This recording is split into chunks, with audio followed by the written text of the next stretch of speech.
ಬ್ರೇಕ್ಗಿಂತ ಮುಂಚೆ ಕಾಂಗ್ರೆಸ್ಸಿನ ಬಣಬಡಿದಾಟದ ಸುದ್ದಿ ನೋಡಿದ್ರೆ ಇನ್ನು ಬಿ ಜೆ ಪಿಯದ್ದು ಯತ್ನಾಳ್ರು ಏನು ಮಾಡ್ತಿದ್ದಾರೆ.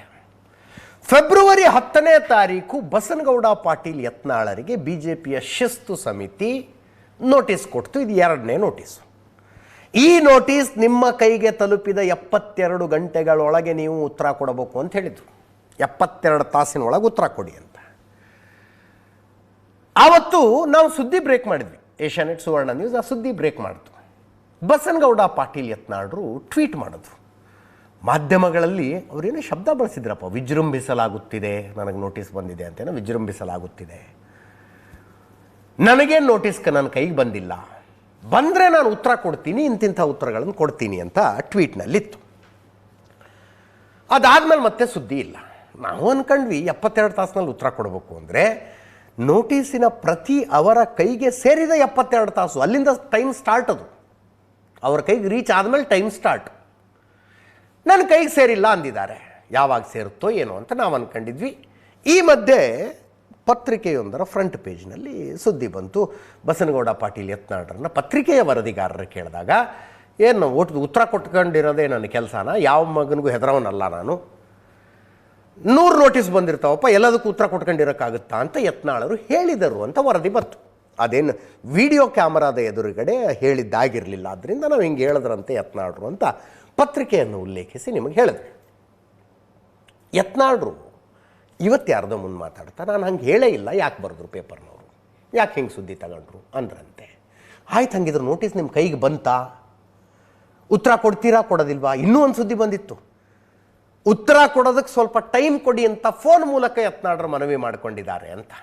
ಅದೆಲ್ಲವನ್ನೂ ಒಟ್ಟಿಗೆ ಸೇರಿಸಿ ಪ್ರಶ್ನೆ ಕೇಳಲಾಗಿ ನೋಟಿಸಿಗೆ ನಾನು ಉತ್ತರ ಕೊಟ್ಟಾಗಿದೆ, ಈಗ ಆಲ್ರೆಡಿ ಉತ್ತರ ಕೊಟ್ಟಾಗಿದೆ ಅಂದ್ರಂತೆ ಬಸನಗೌಡ ಪಾಟೀಲ್ ಯತ್ನಾಳ್ರು. ನಮಗೆ ಬಂದ ಸುದ್ದಿ 5 ಪುಟಗಳ ಉತ್ತರ ಕೊಟ್ಟಿದ್ದಾರೆ ಅಂತ, ಇನ್ನೆಲ್ಲೋ 12 ಪುಟಗಳ ಉತ್ತರ ಅಂತ ಬಂತು. ಎಷ್ಟು ಪುಟದ್ದೋ ಗೊತ್ತಿಲ್ಲ, ಒಟ್ಟಿನಲ್ಲಿ ಯತ್ನಾಳ್ರು ಉತ್ತರ ಕೊಟ್ಟಿರೋದಂತೂ ಹೌದು. ಏನೇನು ಕೊಟ್ಟಿದ್ದಾರೆ ಇಲ್ಲಿ ಬರ್ತಾ ಇದೆ ನೋಡಿ ನಮ್ಮ ಸ್ಕ್ರೀನ್ ಮೇಲೆ. ಒಂದು, ವಿರೋಧ ಪಕ್ಷವಾಗಿ ಕಾಂಗ್ರೆಸ್ ಸರ್ಕಾರದ ವಿರುದ್ಧ ಸರಿಯಾಗಿ ನಾವು ಹೋರಾಟ ಮಾಡ್ತಿಲ್ಲ, ಕುಟುಂಬ ರಾಜಕಾರಣ ರಾಜ್ಯ ಬಿಜೆಪಿಯಲ್ಲಿ ಅಂತ್ಯ ಆಗಬೇಕು, ಸ್ವಜನ ಪಕ್ಷಪಾತಕ್ಕೆ ರಾಜ್ಯ ಬಿಜೆಪಿಯಲ್ಲಿ ಅವಕಾಶ ಕೊಡಬೇಡಿ, ರಾಜ್ಯಾಧ್ಯಕ್ಷ ಸ್ಥಾನದಿಂದ ವಿಜೇಂದ್ರ ಬದಲಾವಣೆ ಆಗಬೇಕು. ಇದೇ ಮೇಜರ್ ಅವ್ರದ್ದಿರೋದು, ರಾಜ್ಯಾಧ್ಯಕ್ಷ ಸ್ಥಾನದಿಂದ ವಿಜೇಂದ್ರ ಬದಲಾವಣೆ ಆಗಬೇಕು. ಕಾಂಗ್ರೆಸ್ ವಿರುದ್ಧದ ಹೋರಾಟದಲ್ಲಿ ರಾಜ್ಯ ಬಿಜೆಪಿ ವಿಫಲ ಆಗಿದೆ, ವಿಜೇಂದ್ರ ಬದಲಿಸಿ ಸಮರ್ಥ ಅಧ್ಯಕ್ಷರಿಗೆ ಅಧ್ಯಕ್ಷ ಸ್ಥಾನ ಕೊಡಿ, ಕಾರ್ಯಕರ್ತರ ಭಾವನೆಗೆ ತಕ್ಕಂಥ ನಾಯಕತ್ವ ಪಕ್ಷಕ್ಕೆ ಬೇಕು, ಡಿ ಕೆ ಶಿವಕುಮಾರ್ ಜೊತೆ BY ವಿಜಯೇಂದ್ರ ಹೊಂದಾಣಿಕೆ ರಾಜಕೀಯ ಮಾಡ್ತಾರೆ, ವಕ್ಫ್ ವಿರುದ್ಧ ವಿಜಯೇಂದ್ರ ಹೋರಾಟನೇ ಮಾಡಲಿಲ್ಲ, ವಿಜಯೇಂದ್ರ ವಿರುದ್ಧ 75% ರಾಜ್ಯ ಬಿಜೆಪಿ ನಾಯಕರಿದ್ದಾರೆ, ರಾಜ್ಯ ಬಿಜೆಪಿಯ 75% ನಾಯಕರು ವಿಜಯೇಂದ್ರ ವಿರುದ್ಧನೇ ಇದ್ದಾರೆ ಅಂತ. ನನಗಿದನ್ನು ನೋಡಿದಾಗ ಅನಿಸಿದ್ದು, ಇದು 5ನೇ ಪ್ರಶ್ನೆಗೆ 6ನೇ ಉತ್ತರ ಆದಂಗೆ ಆಯ್ತಲ್ಲ ಅಂತ. 5ನೇ ಪ್ರಶ್ನೆಗೆ 6ನೇ ಉತ್ತರ. ಯತ್ನಾಳ್ ಗೌಡರಿಗೆ ಕೊಡಲಾದ ನೋಟಿಸ್ನಲ್ಲಿ ರಾಜ್ಯ ಬಿಜೆಪಿ ಹೆಂಗೆ ಕೆಲಸ ಮಾಡ್ತಾ ಇದೆ, ಸರ್ಕಾರದ ವಿರುದ್ಧ ಸರಿಯಾಗಿ ಹೋರಾಟ ಮಾಡ್ತಿದೆಯೋ ಇಲ್ವೋ, ಕಾಂಗ್ರೆಸ್ ವಿರುದ್ಧ ಬಿಜೆಪಿಯ ಹೋರಾಟ ಹೆಂಗಿದೆ, ರಾಜ್ಯಾಧ್ಯಕ್ಷರನ್ನಾಗಿ ಯಾರನ್ನು ಮಾಡಬೇಕು, ವಿಜಯೇಂದ್ರನ ಮುಂದುವರಿಸಬಾರ್ದಾ, ಈ ಪ್ರಶ್ನೆ ಏನಾದರೂ ಶಿಸ್ತು ಸಮಿತಿಯವ್ರು ಕೇಳಿದ್ರಾ? ಇಲ್ವಲ್ಲ. ಕೇಳಿದ್ದೇನು, ಮೇಲಿಂದ ಮೇಲೆ ನಿಮಗೆ ನೋಟಿಸ್ ಕೊಟ್ಟ ಹೊರತಾಗಿಯೂ ಕೂಡ ನೀವು ಪಕ್ಷಕ್ಕೆ ಮುಜುಗರವಾಗುವಂಥ ಹೇಳಿಕೆಯನ್ನು ಕೊಡೋದು ನಿಲ್ಲಿಸ್ತಾ ಇಲ್ಲ, ನೀವು ಮತ್ತೆ ಮತ್ತೆ ಪಕ್ಷದ ಶಿಸ್ತನ್ನು ಉಲ್ಲಂಘಿಸ್ತಾ ಇದ್ದೀರಿ, ನಿಮ್ಮ ಮೇಲೆ ಯಾಕೆ ಕ್ರಮ ಕೈಗೊಳ್ಳಬಾರದು, ಕಾರಣ ಕೊಡಿ ನಮಗೆ ಅಂತ 72 ತಾಸಿನಲ್ಲಿ ಕಾರಣ ಕೊಡಿ ಅಂತ ಕೇಳಿದ್ದಲ್ವಾ? ಅದನ್ನು ಹೇಳಬೇಕಾಗಿತ್ತು. ಯತ್ನಾಳ್ರು ನೋಡಿದ್ರೆ ಇಲ್ಲಿ ಇದೆಲ್ಲವೂ ಸತ್ಯನೇ ಇರಬಹುದು, ನಾನಿಲ್ಲ ಅಂತ ಹೇಳೋದಿಲ್ಲಪ್ಪ. ಈಗ ಒಂದು 100 ಜನ ರಾಜ್ಯ ಬಿಜೆಪಿ ಮುಖಂಡರನ್ನು ಮಾತಾಡಿಸಿ ರಾಜ್ಯ ಸರ್ಕಾರದ ವಿರುದ್ಧ, ಕಾಂಗ್ರೆಸ್ಸಿನ ವಿರುದ್ಧ ಬಿಜೆಪಿ ಆಸ್ ಎನ್ ಅಪೋಸಿಷನ್ ಹೆಂಗೆ ಕೆಲಸ ಮಾಡ್ತಿದೆ ಅಂತಂದರೆ ಅದರಲ್ಲಿ 70 ಜನ ಸರಿಯಾಗಿ ಕೆಲಸ ಮಾಡ್ತಿಲ್ಲ ಅಂತ ಹೇಳೋರೇ ಇದ್ದಾರೆ. ಸುಮಾರು ಜನರು ನಾವು ಮಾತಾಡಿಸ್ತಿರ್ತೀವಿ, ಇಲ್ಲ ಸರಿಯಾಗಿ ಮಾಡ್ತಿಲ್ಲ ನಾವು ಕೆಲಸ ಅಂತ. ಏನೇನು ಬದಲಾವಣೆ ಆಗಬೇಕು ಅಂದ್ರೆ ತಮ್ಮದೇ ಆದ ಅಭಿಪ್ರಾಯ ಕೊಡೋರು 100 ಜನ ಇದ್ದಾರೆ. ಬಟ್ ಆ 100 ಜನರಿಗೆ ನೋಟಿಸ್ ಇಲ್ಲ. ಈ ಅಭಿಪ್ರಾಯ ಇಟ್ಕೊಂಡಂಥವ್ರು ಈಗ ಇದರಲ್ಲಿ ಬರೆದಿದ್ದಾರಲ್ಲ, ವಿಜಯೇಂದ್ರ ವಿರುದ್ಧ 75% ರಾಜ್ಯ ಬಿಜೆಪಿ ನಾಯಕರಿದ್ದಾರೆ. ಪರ್ಸೆಂಟೇಜ್ ಹೇಳಲಾರೆ, ಕೆಲವರು ಇರ್ಬೋದು, ಇಲ್ಲ ಅಂತಲ್ಲ. ಆದರೆ ಅವ್ರಿಗೆ ನೋಟಿಸ್ ಕೊಟ್ಟಿದ್ದಾರಾ? ಇಲ್ಲ. ನೋಟಿಸ್ ಯತ್ನಾಳರಿಗೆ ಯಾಕೆ ಕೊಟ್ಟರು? ನೀವು ಮಾಧ್ಯಮದ ಮುಂದೆ ಹೇಳಿಕೆ ಕೊಡ್ತಾ ಇದ್ದೀರಿ ಅಂತ. ಈ ಉತ್ತರವನ್ನು ಶಿಸ್ತು ಸಮಿತಿ ಒಪ್ಕೊಳ್ಳುತ್ತಾ ಗೊತ್ತಿಲ್ಲ. ಆದರೆ ಒಂದು ಮಾತಂತರೂ ಸತ್ಯ, ಯತ್ನಾಳಗೌಡರ ವಿರುದ್ಧ ಕ್ರಮ ಕೈಗೊಳ್ಳುವ ಮೂಡ್ನಲ್ಲಿ BJP ಹೈಕಮಾಂಡ್ ಇಲ್ಲ. ಬಂದಂಗೆ ಕಾಣಿಸ್ತಾ ಇತ್ತು. ಇನ್ನೇನು ಆ್ಯಕ್ಷನ್ ಹಾಗೇ ಬಿಡುತ್ತೆ ಯತ್ನಾಳಗೌಡರ ವಿರುದ್ಧ ಅನ್ನುವ ವಾತಾವರಣ ಒಂದು ದಿಲ್ಲಿಲಿ ಕಾಣಿಸ್ತಾ ಇತ್ತು.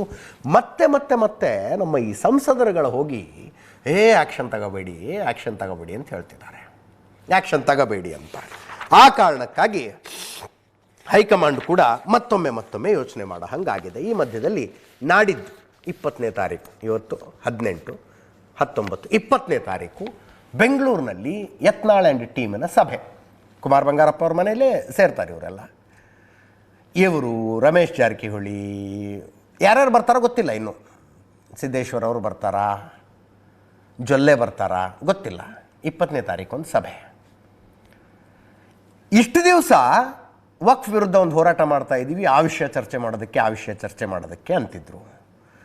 ಈಗ ವಕ್ಫ್ ವಿರುದ್ಧದ ಹೋರಾಟ ಮುಗಿದು ಅದಕ್ಕೊಂದು ರಿಪೋರ್ಟ್ ತಯಾರು ಮಾಡಿ ಆ ರಿಪೋರ್ಟನ್ನು ದಿಲ್ಲಿಗೆ ಕೊಟ್ಟು ದಿಲ್ಲಿ ನಾಯಕರು ಇವ್ರಿಗೆ ಬೆನ್ನು ಚಪ್ಪರಿಸಿ ಶಭಾಷ್ ಅಂದಿದ್ದಾರೆ. ಆಗಿದೆ, ಅದು ಮುಗಿದಿದೆ. ಅದು JPCN ರಚನೆ ಆಗಿತ್ತಲ್ಲ, ಜಾಯಿಂಟ್ ಪಾರ್ಲಿಮೆಂಟರಿ ಕಮಿಟಿ, ಅದರ ಅಧ್ಯಕ್ಷರೇ ಬಂದಿದ್ದರು ಯತ್ನಾಳರ ಹೋರಾಟ ನಡೀತಾ ಇದ್ದಲ್ಲಿ. ಜಗದಂಬಿಕಾ ಪಾಲ್ ಅವರು ಅವರಿಗೆ ರಿಪೋರ್ಟ್ ಕೊಟ್ಟಿದ್ದಾರೆ. ರಿಪೋರ್ಟ್ ನೋಡಿ ಮೆಚ್ಕೊಂಡಿದೆ ಹೈಕಮಾಂಡು, JPC ಇವ್ರ ರಿಪೋರ್ಟನ್ನು ಮೆಚ್ಕೊಂಡಿದೆ. ತುಂಬ ಅದ್ಭುತವಾದ ಡೇಟಾ ಕೊಟ್ಟಿದ್ದೀರಿ ನೀವು ಅಂತ. ಇನ್ಮೇಲೆ ಸಭೆಗೆ ಏನು ಹೇಳಬೇಕು? ವಕ್ಫ್ ವಿರುದ್ಧದ ಹೋರಾಟ ಚರ್ಚೆ ಮಾಡೋದಕ್ಕೆ ಅನ್ನೋಕ್ಕಾಗೋದಿಲ್ಲ. ಅಕ್ರಮ ನುಸುಳುಕೋರರ ವಿಷಯವನ್ನು ಹೋರಾಟಕ್ಕೆ ಕೈಗೆತ್ತಿಕೊಳ್ಳುವ ಬಗ್ಗೆ ಚರ್ಚೆ ಮಾಡೋದಕ್ಕೆ ನಾವು ಸಭೆ ಸೇರ್ತಿದ್ದೀವಿ ಅಂತಾರಂತೆ.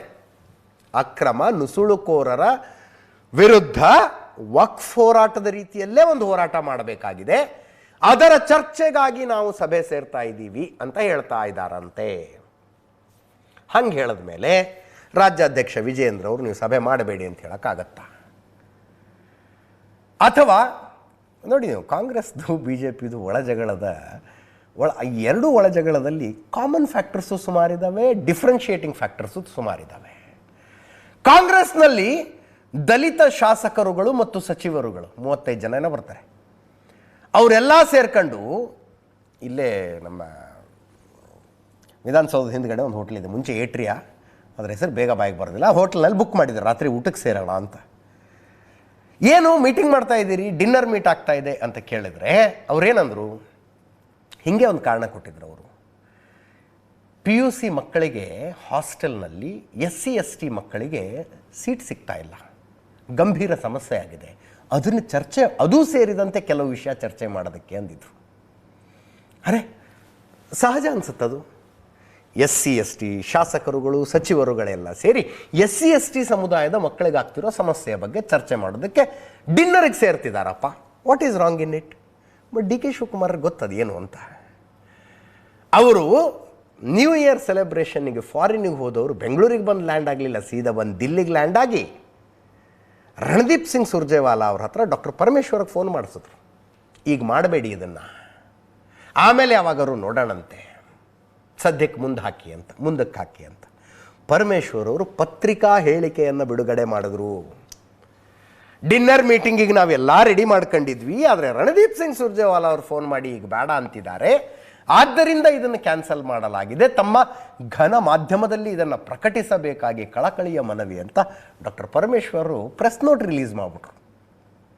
ಆ ಪ್ರೆಸ್ ನೋಟ್ನಲ್ಲಿ ಬೇರೆ ಯಾರಾಗಿದ್ರೆ ಅಂಡರ್ ಕೋಟ್ಸ್ ಬೋಲ್ಡ್ ಲೆಟರ್ನಲ್ಲಿ ಅಂಡರ್ಲೈನ್ ಹಾಕಿ ಬರೆದಿರೋರು, ರಣದೀಪ್ ಸಿಂಗ್ ಸುರ್ಜೇವಾಲಾ ಅವರ ಕೋರಿಕೆಯ ಮೇರೆಗೆ ಇದನ್ನು ಕ್ಯಾನ್ಸಲ್ ಮಾಡಿದ್ದೀವಿ ಅಂತ. DK ಶಿವಕುಮಾರರಿಗೆ AICCಲಿ ಅಂಥದ್ದೊಂದು ರೀಚ್ ಇದೆ. ತಮ್ಮ ವಿರುದ್ಧ ಯಾವುದೋ ಒಂದು ಬೆಳವಣಿಗೆ ರಾಜ್ಯದಲ್ಲಿ ನಡೀತಾ ಇದೆ ಅಂದರೆ AICC ಮೂಲಕ ಹೇಳಿಸ್ತಾರೆ ಅವರು, ಮಾಡಬೇಡಿ ಇದನ್ನು ಅಂತ. ಬಟ್ ವಿಜೇಂದ್ರರಿಗೆ ಹಂಗಾಗೋದಿಲ್ಲ. ವಿಜೇಂದ್ರ ಏನಂತಾರೆ ಈ ಸಭೆಯ ಬಗ್ಗೆ, ಇದನ್ನು ಯಾರಿಗಾರು ಫೋನ್ ಮಾಡಿ ಹೇಳ್ಸೋಕ್ಕಾಗುತ್ತಾ? ಮಾಡಬೇಡಿ ಇದನ್ನ, ಮೀಟಿಂಗ್ ಎಲ್ಲ ಒಳ್ಳೆಯದಲ್ಲ, ನಾವು ಹೇಳೋ ತನಕ ಸುಮ್ಮನೆ ರೀ, ಸದ್ಯಕ್ಕೆ ಈ ರೀತಿ ಮೀಟಿಂಗ್ ಮಾಡಬೇಡಿ ಅಂತ ಹೇಳ್ಸೋದಕ್ಕಾಗತ್ತಾ? ಇಲ್ಲ, ಮೀಟಿಂಗ್ ನಡೀತವೆ ಇವು. ವಿಜೇಂದ್ರರಿಗೆ ಕೇಳಿದರೆ ಪಕ್ಷಕ್ಕೋಸ್ಕರ ಮಾಡ್ತಿದ್ದಾರೆ, ಪಕ್ಷದ ಚೌಕಟ್ಟಿನಲ್ಲೇ ನಡೀತಾ ಇದೆ, ಬೇಡ ಅಂತ ನಾನು ಹೆಂಗೆ ಹೇಳಿ? ವಿಜೇಂದ್ರ ಅವ್ರು ಕೇಳಿದ್ದು ಕೇಳಿಸ್ಕೊಳ್ಳಿ. ಅವ್ರು ಹಿರಿಯರಿದ್ದಾರೆ, ಸಭೆ ಕರೆದು ಚರ್ಚೆ ಮಾಡಬೇಕು, ಪಕ್ಷ ಹೆಂಗೆ ಬಲಪಡಿಸಬೇಕು ಅಂತ ಹೇಳಿ ಚರ್ಚೆ ಮಾಡೋದಕ್ಕೆ ನೀವು ಯಾಕೆ ಬೇಡ ಅಂತ ಹೇಳ್ತೀರಿ?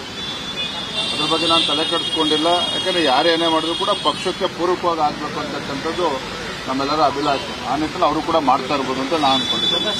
ಎಲ್ಲ ಪ್ರಶ್ನೆಗಳಿಗೆ ನಾಳೆ ಉತ್ತರ ಕೊಡ್ತೇನೆ. ನಾಳೆ ಪತ್ರಿಕಾಗೋಷ್ಠಿಯನ್ನು ಕೂಡ ಕರೆಯೋನಿದ್ದೇನೆ. ಅದಕ್ಕೆ ಅವ್ರು ಹಿರಿಯರಿದ್ದಾರೆ, ಸಭೆ ಕರೆದು ಚರ್ಚೆ ಮಾಡಬೇಕು, ಪಕ್ಷ ಹೆಂಗೆ ಬಲಪಡಿಸಬೇಕು ಅಂತ ಹೇಳಿ ಚರ್ಚೆ ಮಾಡೋದಕ್ಕೆ ನೀವು ಯಾಕೆ ಬೇಡ ಅಂತ ಹೇಳ್ತೀರಿ? 20ನೇ ತಾರೀಕು ಕರ್ನಾಟಕ ರಾಜ್ಯ BJPಯ ಗೊಂದಲಗಳಿಗೆಲ್ಲ ತೆರೆ ಬಿದ್ದು ಬಿಡುತ್ತೆ ಅಂತ ಜೋರು ಚರ್ಚೆ ಇತ್ತು. 20ನೇ ತಾರೀಕು ದಿಲ್ಲಿಯಿಂದ ಯಾರೋ ಬರ್ತಾರೆ, ಆವತ್ತೇ ರಾಜ್ಯಾಧ್ಯಕ್ಷರ ಹೆಸರು ಘೋಷಣೆಯಾದರೂ ಆಗಬಹುದು. ಎಲ್ಲ ಇತ್ತು. ಎಲ್ಲಿಂದ ಇದೇನು ಆಗ ಲಕ್ಷಣ ಕಾಣಿಸ್ತಿಲ್ಲ. 20ನೇ ತಾರೀಕಲ್ಲಿ ದಿಲ್ಲಿಯಲ್ಲಿ ಹೊಸ ಸಚಿವ ಸಂಪುಟದ ಪ್ರಮಾಣವಚನ ಬೇರೆ ಇದೆ. ಅಲ್ಲಿಗೆ ಇನ್ನೊಂದು ಸ್ವಲ್ಪ ದಿವಸ ಎಳ್ಕೊಂಡು ಹೋಗೋದೆ. ನೋಡೋಣ ಎಲ್ಲಿಗೆ ಹೋಗಿ ನಿಲ್ಲುತ್ತೆ, ಯಾವಾಗ ಬಗೆಹರಿಯುತ್ತೆ ಅಂತ.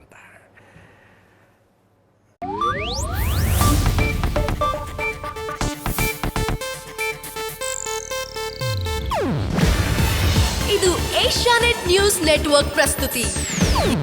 ನೀವು ನೋಡ್ತಿದ್ದೀರಾ ಏಷ್ಯಾನೆಟ್ ಸುವರ್ಣ ನ್ಯೂಸ್.